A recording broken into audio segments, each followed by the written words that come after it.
A graça e a paz do Senhor. Estamos contentes de poder estar uma vez mais acá. Já estamos, como mencionamos,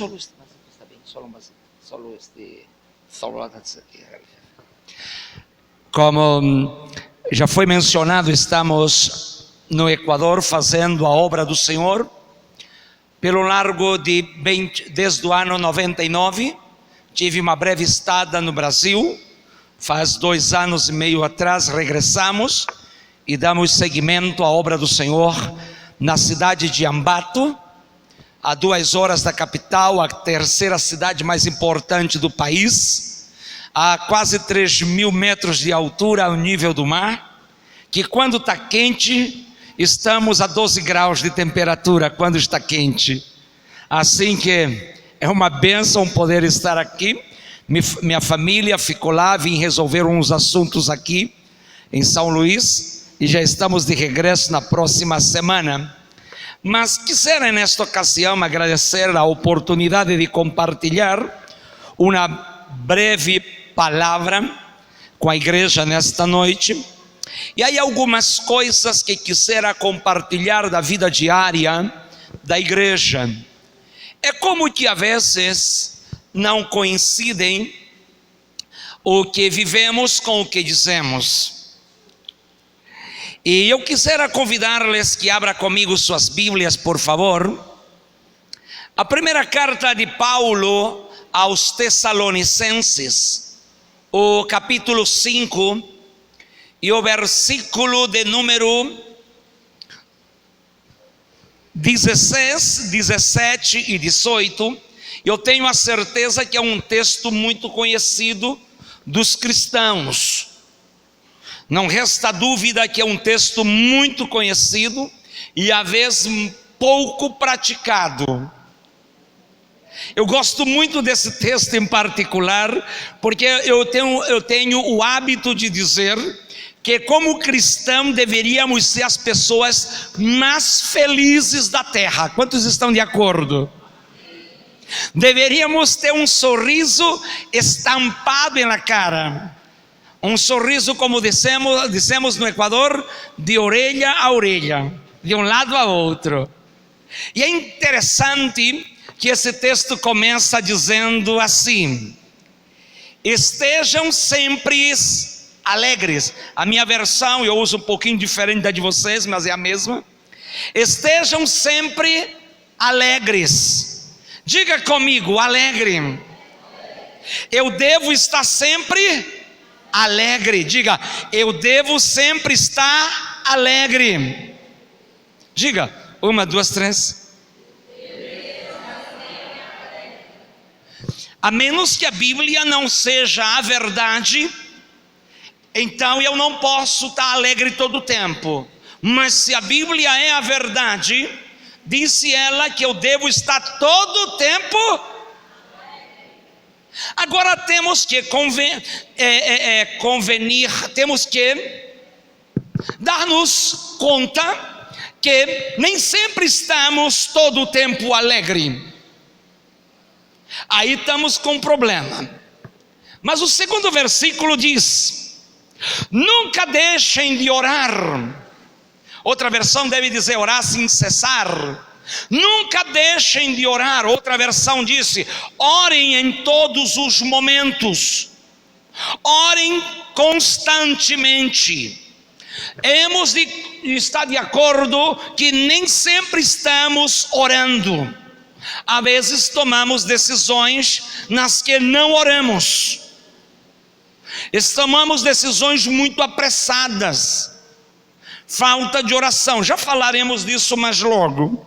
E a terceira coisa está no terceiro versículo 18. Sejam agradecidos em todas as circunstâncias. Outra versão disse: em todos os momentos. Pois esta é a vontade de Deus para com cada um de nós, os que pertencemos a Cristo. Faço-lhe uma pergunta ao inverso: quantos dos que aqui estamos pertencemos a Cristo? Então há um mandato para cada um de nós. Para os que pertencemos a Cristo, devemos ser sempre agradecidos. Diga, agradecidos.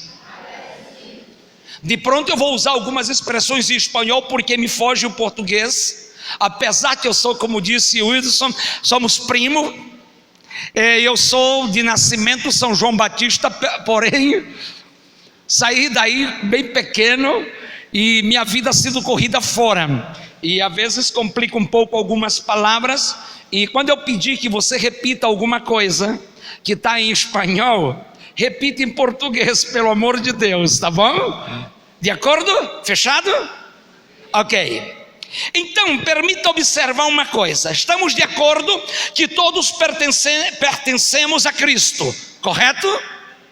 Se pertencemos a Cristo, então é necessário que sejamos agradecidos.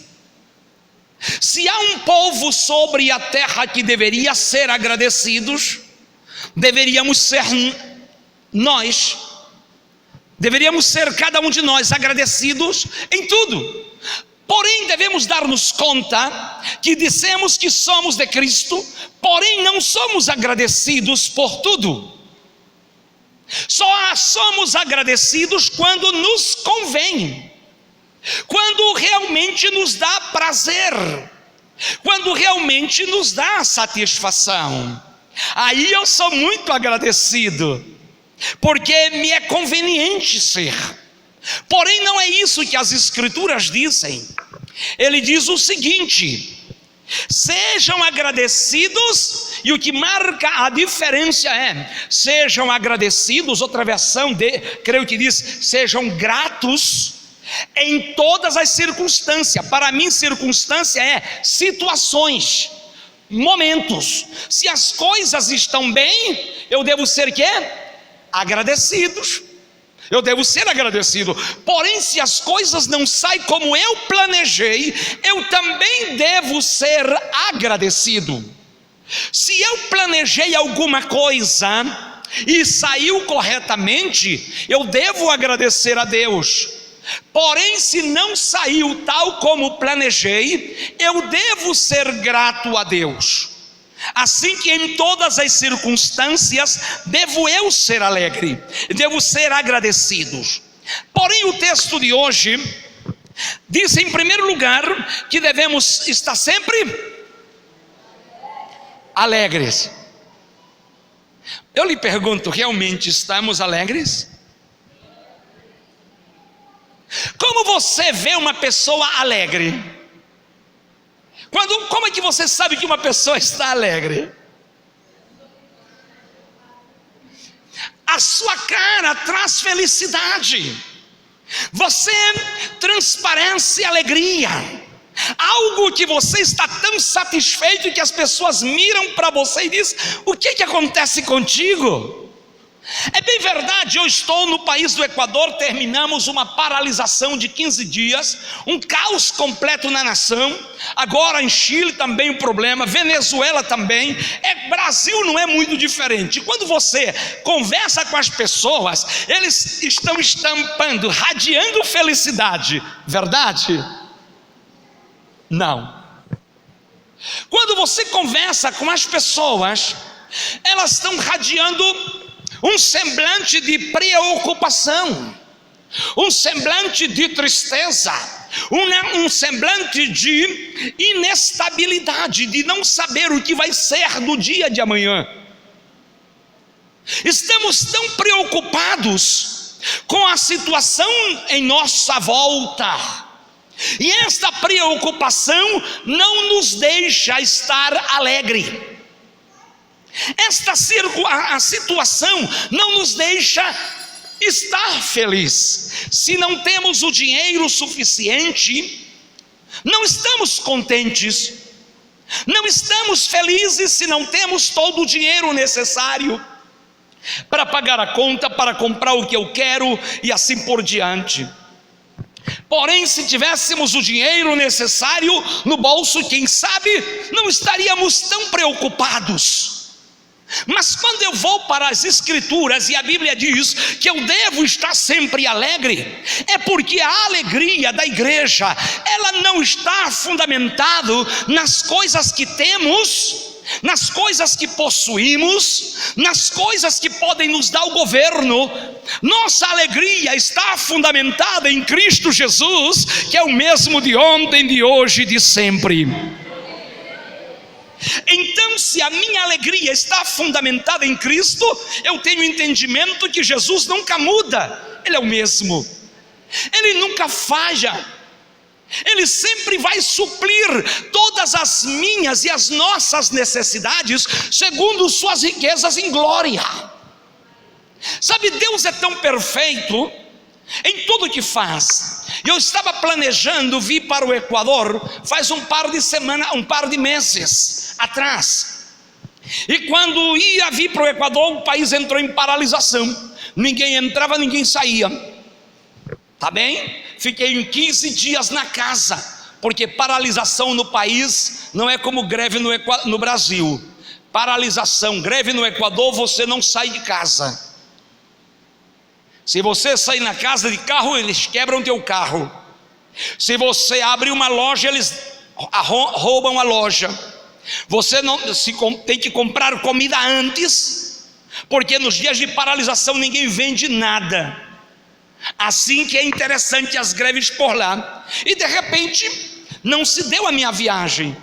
Aí eu fiz uma segunda planificação, um segundo planejamento para viajar na última semana do mês de outubro. Eu creio que estamos em novembro, verdade? Mês de outubro. A minha segundo planejamento, mês de outubro, e de pronto tampouco se deu. E você entendem por que Deus me abriu a porta para estar nesta semana no Brasil? E para mim é sido uma coisa tão maravilhosa, que tem, por exemplo, quantos conhecem o Jefferson aqui? Ok. Esse menino eu conheço de bastante tempo, para mim é como um filho, e de repente eu me deparo com a situação de que eu chego justo dia depois que ele vai se casar, fazer sua cerimônia. E isto para mim me enche de muita alegria de ver que ainda quando eu não havia planejado estar em tal acontecimento, eu começo a observar como Deus gera as coisas. Eu não estive em nenhum momento preocupado, e eu dizia, eu não tinha nenhum centavo para vir. De repente eu recebo uma chamada e uma pessoa, um amigo disse: Adalberto, a tua passagem já está comprado, São Luís e de volta. Uau, R$3.400, não gastei um centavo. As primeiras viagens era eu que ia pagar, mas Deus estava querendo mostrar que eu não dependo exatamente das circunstâncias, eu dependo dele, e quando nós dependemos dele, ele move quem ele quer. É por isso que eu sempre estou alegre, creia-me. Adalberto, você não tem problemas? Claro que sim, só que eu aprendi algo muito cedo, que a minha preocupação não resolve problema, quem resolve problema é Jesus, assim que eu confio nele. Aprendi isto muito cedo. Assim que a Bíblia diz que devemos estar sempre alegre, até porque ninguém quer estar perto de pessoa com a cara fechada. Você gostaria, alguém chega na tua casa, tu recebe com uma cara feia, essa pessoa se sente desconfortável, não é verdade?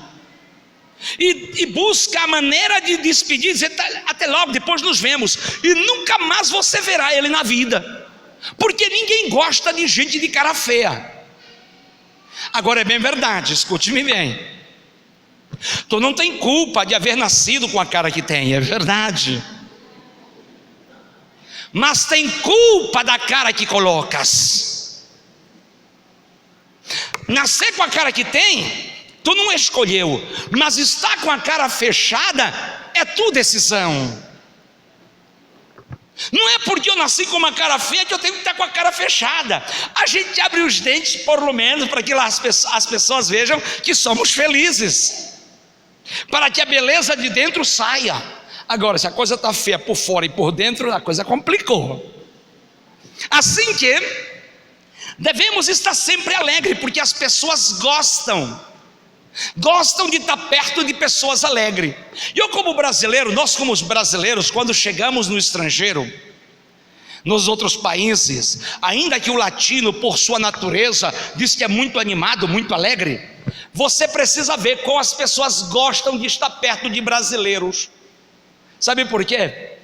Porque o brasileiro é alegre, para eles é muito alegre. E aí eu fico pensando, se como igreja somos pessoas alegres, o que acontece com as pessoas do mundo? Vão querer estar com a gente, aí a casa enche, porque as pessoas adoram estar com pessoas alegres. Quer ver um exemplo? Vamos fazer uma pequena pesquisa. Quantos de vocês gostam de estar com pessoas tristes? Julguem por vocês mesmos. Se vocês não gostam de estar com pessoas tristes, creem que eles também gostam? Não. Você gosta de estar com pessoas alegres? Sim. Então eles também. Então, se como igreja nos portamos felizes, por saber quem temos, em quem temos crido, em quem está a nossa confiança, tenha por certo que as pessoas vão ver você e eu como pessoas diferentes e vão dizer: eu quero o que eles têm. Mas o grande problema é que eu trabalho com gente há 24 anos, diretamente 24 anos, e a maioria de vezes o que a gente vê é outro. O crente que deveria ser alegre é a pessoa mais carrancuda, mais cara fechada. Eu fico até pensando, será que ele fecha a cara para não perder a santidade? Será que a santidade sai pelo sorriso e por isso fecho a cara, para que as pessoas vejam que quanto mais cara fechada, mais santo eu sou? Nada que ver, nada que ver. Jesus era um camarada incrível, creia-me. Jesus era um sujeito incrível, na verdade, cheio de pegadinhas. Quando tu lê as escrituras, tu vai ver isso. Mas eu não vou falar sobre isto hoje. Vou falar sobre este tema em particular. Estejam sempre alegres é o primeiro mandamento à igreja, um dos mandamentos para a igreja. Passe o que passe, aconteça o que esteja acontecendo na tua vida, deve estar sempre alegre, deve estar sempre feliz, deve saber: estou feliz porque eu sei que Deus está no controle das coisas. Um dia deste, um par de meses atrás, eu estava dormindo, era mais ou menos 1 da manhã, e de repente eu acordei com um barulho na rua. Todos os vizinhos do edifício onde eu moro, todos estavam na rua, só a minha esposa, meus 2 filhos e eu estávamos dormindo como anjo, creia. E de repente eu me despeço, digo: por que essa gente está toda na rua fazendo barulho? Pastor, você não se deu conta que o prédio ficou balançando para todo lado? Foi um terremoto de mais de 6 graus. Eu digo: eu não, tranquilo, não saio de para que eu vou sair? Se já passou o terremoto, vou seguir dormindo. O que quero dizer com isso? Estou falando de confiança, de estar seguro. Por isso que eu sou muito feliz. Sou uma pessoa muito alegre, creia. Sou uma pessoa muito alegre, porque eu sei que quem cuida de mim é Jesus. A igreja tem que entender: quem cuida dela é Jesus. Quem cuida de você é Jesus. Suas preocupações não vai solucionar os teus problemas, vai afastar as pessoas, te vai deixar com o nervo à flor da pele, uma pilha de nervo, como sabem dizer às vezes, e isto só afugenta, só espanta as pessoas. Então eu quero que você entenda: a primeira coisa que você e eu devemos nos esforçar é aprender a sorrir. Vira a pessoa que está do teu lado e dá um sorriso para ele.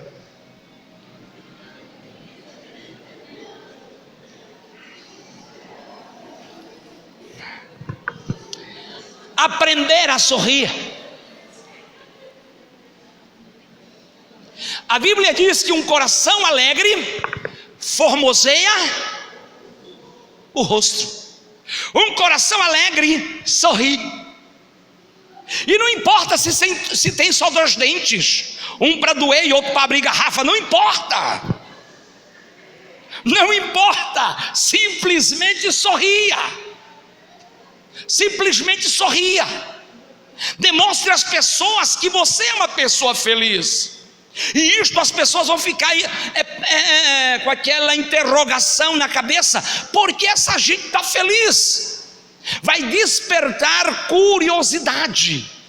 A igreja de hoje não desperta curiosidade, e nós precisamos despertar curiosidade às pessoas. Nossa atitude desperta curiosidade às pessoas, para bem ou para mal.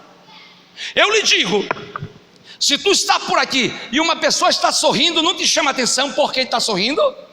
Tua orelha não estica para saber por que está tão feliz. Será que ele ganhou na loteria? Será que ele ganhou em algum prêmio da Mega Sena? Não vão jogar, né? Não estou dizendo que é para jogar, eu estou só fazendo uma ilustração. É que nós ficamos incomodados, curiosos, quando alguém começa a dar aquelas risadas muito doidas. Quero saber a razão da felicidade. Mas nós não. Vem a história de uma mulher na Bíblia, a Sunamita, a mulher que perdeu o filho. Ela estava com o menino morto na casa, e ela saiu em busca do profeta. E quando alguém perguntou para ela: mulher, está tudo bem? Ela disse: não está nada bem, pelo amor de Deus, meu filho está morto, Jesus. Foi isso? O que foi que ela disse? Está tudo bem. Eu pergunto: estava tudo bem? O filho estava morto, porém ela disse: está tudo bem. Por que razão ela dizia que estava tudo bem? Porque ela sabia o que ia acontecer. Ela nunca tinha pedido um filho e o Senhor o deu, e havia dado por alguma razão. E se o Senhor havia dado, seguramente o Senhor o devolvia. Então ela estava tranquila de saber que o milagre ia acontecer. Eu estou dizendo para você, não importa a circunstância, o milagre vai acontecer. Bendito seja o Senhor. A segunda coisa que devemos fazer é orar. A Bíblia diz que devemos orar sem cessar, ou orar constantemente, ou orar em todo o tempo. Não resta dúvida que a vida é feita de planejamento. Planejamento, planejar. Mas um planejamento sem a oração não é segurança de que vai funcionar. Porque a Bíblia diz no capítulo 15, ou capítulo 16 de Provérbios, diz que o homem projeta os planos, porém quem dá a resposta é o Senhor. O teu plano pode ser maravilhoso, porém se o Senhor não coloca a assinatura embaixo, não funciona. Por isso é que eu preciso orar. Um amigo meu, um pastor amigo meu em Belém, ele gravou uma música, um hino, e nesta canção ele dizia: orar é depender de Deus, orar é confiar no Senhor, e quando oramos sabemos que Ele traz a resposta. Agora, a resposta de Deus nem sempre é aquela que você espera, e aí nos decepcionamos com Deus. Porque nem sempre Deus te dirá sim, Deus te dirá não. E o não de Deus é maravilhoso. Quantas vezes Deus me disse não, eu insistia com uma outra, negociava, Ele dizia não, e eu tinha que retroceder, porque eu sei que se Deus não me der o sim, tudo que eu fizer não vai funcionar. Deixa eu dizer-lhe uma coisa sobre o não de Deus. No Equador tinha um casal de obreiros que queriam casar. Eram jovens, um pastoreava uma igreja e esta jovem era líder do departamento. E um bonito dia chegaram comigo para conversar e disse: sabe o que, pastor? Nós estamos enamorados um do outro, apaixonados, e vamos nos casar. Eu disse assim: vocês já oraram? Já oramos. Eu digo: o que foi que Deus disse? Que sim, que era a bênção. E eu olhei bem sério assim na cara dele e disse assim: você tem certeza que Deus te disse isso? Porque eu olhando para vocês, Deus já me disse outra coisa. Deus me disse que não. Mas eu vou fazer um acordo com vocês. Eu não sou água festa, eu desmancha prazer. Vamos fazer uma coisa: vocês dois vão orar, eu também vou orar, especificamente por este caso. E se Deus diz assim, e esse matrimônio se realizar, a igreja paga toda a festa, dá a aliança, dá a lua de mel, tudo que vocês quiserem, a igreja cobre tudo. Não é porque o pastor tinha muito dinheiro, não, é porque eu sabia o que Deus já tinha me dito. E aí, bom, passou uma semana, 2 semanas, com 3 meses vieram, conversávamos, acompanhamento. Quando deu 6 meses, pastor, é de Deus. Eu digo: fechado? Está fechado tudo que eu disse. E a coisa continua. Faltando 1 mês para o matrimônio, a mulher desapareceu, até hoje ele não encontra. Já tinha geladeira, fogão, tela, a casa estava toda mobiliada. Quando faltava 1 mês para o casamento, a mulher desapareceu, até hoje, literalmente até hoje, não sabemos por onde anda a mulher. Sabemos assim, pelas redes sociais, que ela estava com outro. Aí eu pergunto: Deus respondeu? Não, Deus não respondeu. Porque Deus, quando Ele te diz sim, é sim. Ele não é um Deus de brincadeira. Deus não é um Deus de brincadeira. Quando Ele te diz sim, é porque é o melhor para ti. Quando Ele te diz não, é porque é o melhor para ti. E às vezes nós queremos que Deus dê a resposta que nós queremos. Por isso a oração é importante na vida da igreja. Orar por tudo. Orar em tudo, em pequenas coisas. Quero empreender, devo orar. Vou fazer uma viagem, pretendo viajar, devo orar. Em tudo que vou fazer, a igreja tem que aprender a orar.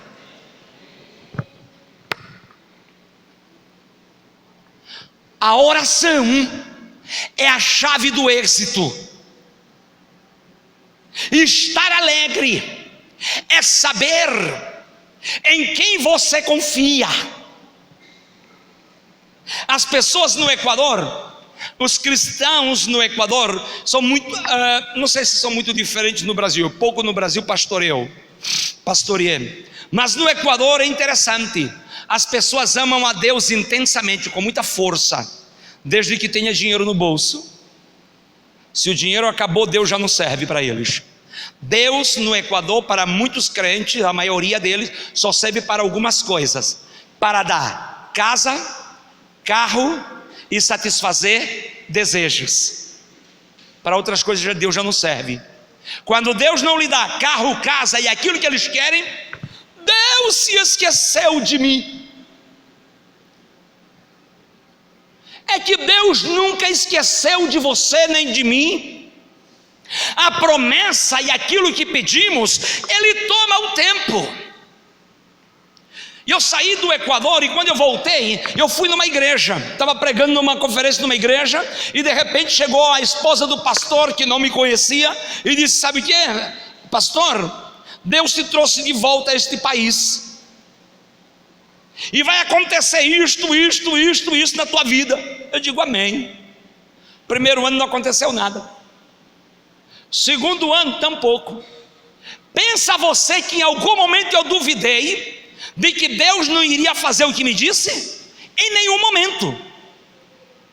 Aí quando começou estes últimos anos, estes últimos 6 meses, Deus não abriu porta, não, Ele abriu os portões. cada uma delas se cumprindo assim, ó, ao pé da letra. Porém, 2 anos não se via nem a possibilidade de que tal milagre acontecesse. Só para você ter uma ideia, uma pessoa que nunca me viu na vida entrou em contato comigo. Ele é do Brasil, da Bahia, e disse, e não é cristão, ele não é crente, disse: Adalberto, eu estou querendo ir ao Equador e não conheço nenhum brasileiro, você pode me receber na sua casa? Eu digo: com muito prazer. E ele veio, eu levei ele à igreja e passou comigo como uns 15 dias. Quando ele termina, ele sabe o que? Eu senti de Deus te abençoar. E ele simplesmente assim, simplesmente sacou $7.500, não reais. $1 equivale a 4,22 centavos. É só tu multiplicar 7 por 4. Ele chegou e disse: aqui é para você comprar o seu carro. Eu estava sem carro nesse momento. Eu estava orando 2 anos para Deus me restituir um carro, que eu vendi o meu aqui, cheguei lá, não tinha carro.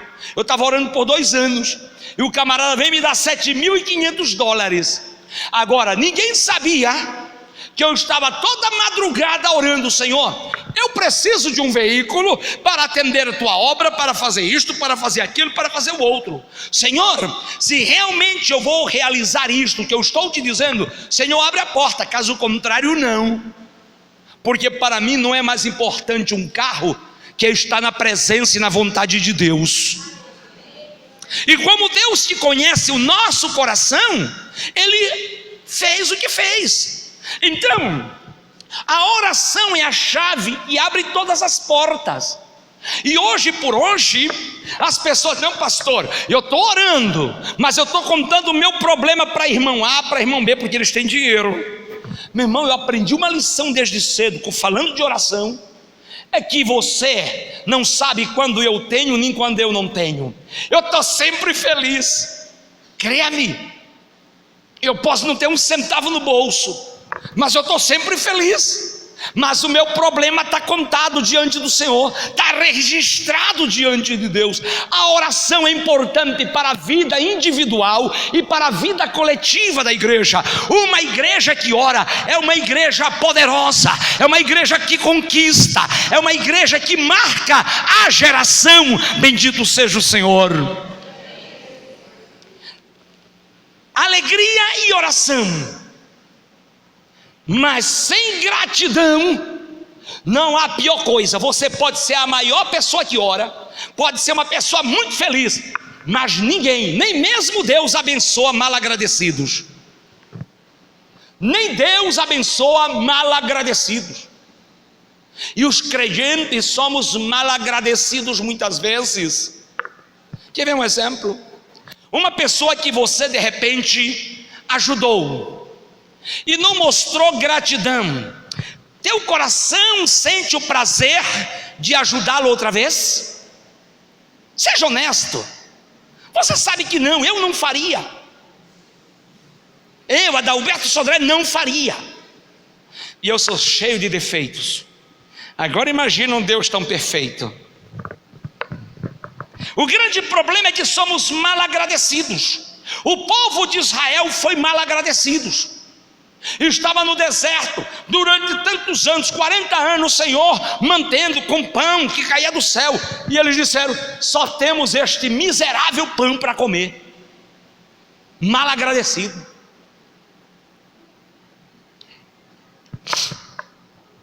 No Equador, no período de greve, todas as provisões que eu tinha na casa se havia terminado. E eu digo: vou no supermercado que estava aberto. Cheguei lá, as prateleiras estavam todas vazias, não tinha nada, todo mundo tinha comprado tudo. E de repente um senhor passou, e que vinha do campo e tinha ovos para vender, ovos. E eu me lembro que minha esposa disse assim: Adalberto, só há arroz na casa, se acabou tudo, não tem legumes, não tem mais nada, não tem proteínas, não tem nada. Eu digo: compramos ovo, não tem problema. E eu comia ovo de manhã, meio-dia, de tarde e de noite. Era ovo frito, era ovo cozinhado e era caldo de ovos, acompanhadinho com arroz. Meu irmão, uma maravilha. Passamos uma semana, a última semana foi só com isso, que acabou tudo na casa. Mas nós comíamos com tanta graça e agradecemos tanto ao Senhor por essa provisão, que logo que passou tudo isso, Deus nos proveu muito mais. Então nós somos mal agradecidos às vezes. Deus faz algo tão pequenininho, consideramos algo insignificante como para agradecer-lhe. Uma pessoa faz algo por nós e nós dizemos: ai, que boa és esta pessoa. Eu tenho 2 filhos que eu ensino a ser grato a Deus. Um tem 15 anos, o Daniel, 1,83 m, e o pequeno Aron, com 10 anos, 1,56 m, 54, 56. E meus filhos dizem assim: papai, eu quero isso. Eu digo: você já orou ao Senhor? Sim, eu estou orando. Eu digo: então segue orando, porque é Deus quem provê. Eu jamais coloco como o provedor, apesar que sou eu, Deus usa, mas porém eu levo eles a entender que toda boa dádiva, todo dom perfeito vem do Senhor. E aí quando eles recebem alguma coisa que eu lhe dou: obrigado, papai. Eu digo: você já agradeceu ao Senhor? E aí ele vai: ah, Jesus, muito obrigado por haver abençoado meu pai, para que tu pudesse me dar o que eu estava pedindo. Gratidão. Você não imagina o quanto meus filhos são abençoados, porque somos agradecidos. A gratidão faz parte do êxito na vida das pessoas. A gratidão faz parte da multiplicação. A gratidão faz parte do milagre. Sem gratidão não há milagre. Sem gratidão não há ressurreição. Antes de Jesus ressuscitar Lázaro, o que foi que ele fez? Te dou graças, ó Pai, porque eu sei que tu sempre me ouve, porém te digo isso por causa da multidão. Lázaro, vem fora. Lázaro ressuscita. Mestre, despede a multidão, porque são muitos, estão com fome. Dá de comer. Não temos nada, só temos aqui uns pães e uns peixes. Faça-o sentar. E Jesus dá graças ao Pai e a multiplicação acontece. Quer ter uma vida de abundância, uma vida de multiplicação? Aprenda a ser grato a Deus por tudo. Bendito seja o Senhor. Sem gratidão não há milagre. E a igreja é para viver de milagres. A igreja é para viver de vitória em vitória, de triunfo em triunfo. Porém não é assim que acontece conosco. Às vezes somos muito mesquinhos, somos muito nós, muito eu.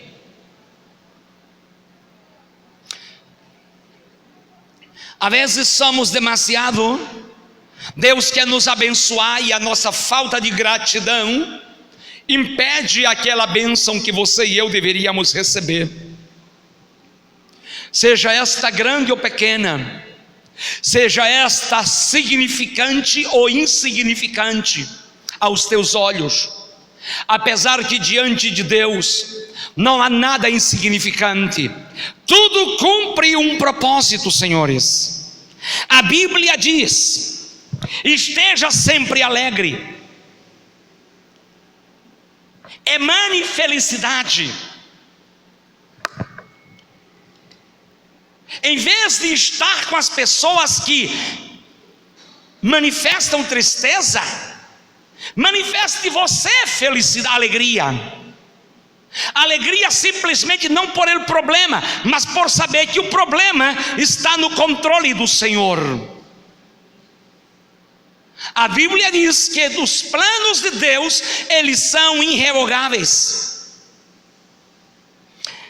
A outra coisa, você deve estar sempre em oração, aprender a ter uma vida de oração. E oração não é quando o pastor lhes chama à igreja ou ao templo para orar. A oração é na casa. Eu costumo ter um hábito com a minha esposa e meus filhos, que a guerra não se ganha no campo de batalha. A guerra ganhamos no quarto, orando. No campo de batalha só manifestamos a vitória que já ganhamos, em oração. Oração na casa. Jesus, falando de oração, disse: e quando orardes, vá à la esquina e clama a Deus, que te vê publicamente e te vai recompensar. Assim diz? Não, né? Como é que diz? Entra no teu quarto, vai ao reservado, vai ao secreto, e ali o teu pai mira o teu coração, tu derramando a tua alma diante dele, e então em lugar público ele manifesta as suas bênçãos. A bênção a gente ganha nos bastidores, e em público o Senhor te vai honrar. Oração. Agora, quando isso aconteça, nunca jamais atribua a ti mesmo ao teu merecimento, porque nós não merecemos absolutamente nada, nem eu, nem você, ou melhor, você e eu, nem você, nem eu merecemos absolutamente nada. E se alguma coisa temos, é porque Ele é bom. E Ele quer mostrar a nós quão bondoso é o nosso Deus. E nós deveríamos então demonstrar para todos quão agradecido, quão grato somos pelas bênçãos que nós não merecemos. Senhoras e senhores, meus irmãos em Cristo, o texto diz: sejam agradecidos, estejam sempre alegres, não deixe de orar. Essa é a vontade de Deus. A vontade de Deus não é que você seja só agradecido, é um conjunto. A vontade de Deus é que você esteja alegre, a vontade de Deus é que você esteja em oração, a vontade de Deus é que você seja agradecidos. Agora, finalizando, disse assim: sejam agradecidos em todas as circunstâncias, pois esta é a vontade de Deus para vocês. Mas aqui ele faz uma observação: para vocês quem? Somente para aqueles que pertencem a Cristo. Eu lhe pergunto: você pertence a Cristo? Esteja alegre. Você pertence a Cristo? Ore constantemente. Você pertence a Cristo? Seja sempre agradecido. Está desempregado? Não há razão para ser agradecido. Agradeça a Deus. Está empregado? Agradeça a Deus. Tem pão tem arroz cubano para comer, arroz com ovo? Esteja agradecido. Há outros que nem isso têm. Eu costumo brincar e dizer que quem come um ovo é muito afortunado. É mais afortunado o que come um ovo do que quem come uma galinha ou um frango. Porque quem come um ovo, come um frango sozinho. E quem come um frango, come só um pedaço. Assim que devemos estar afortunados, felizes, agradecidos. Obrigado, Senhor, porque hoje tu me deu um frango para comer sozinho. Comi até com apenas. É porque o ovo está completo. Assim que, meus irmãos, eu quisera compartilhar isso com vocês, porque foi o que eu senti no meu coração. Compartilhe. Porque estou vivendo esses 4 dias no Brasil e acompanho muitas vezes com tristeza a vida no Brasil. E não só no Brasil, senão no mundo. As pessoas estão reclamando de todo. Reclamam de governo, reclamam da política, reclamam dos preços, reclamam de todo. Deus não nos chamou para reclamar, Deus nos chamou para orar. E se alguma reclamação tu vais fazer, faça-o diante do Senhor, porque a Bíblia diz que é Ele que levanta reis e derruba os reis. Assim que se temos alguma reclamação para fazer, vamos orar. mas vamos com muita alegria na presença do Senhor. E vamos entrar com gratidão. A oração do Pai Nosso nos ensina isso. Eu quisera fazer uma oração com vocês. Ponte de pé, por favor.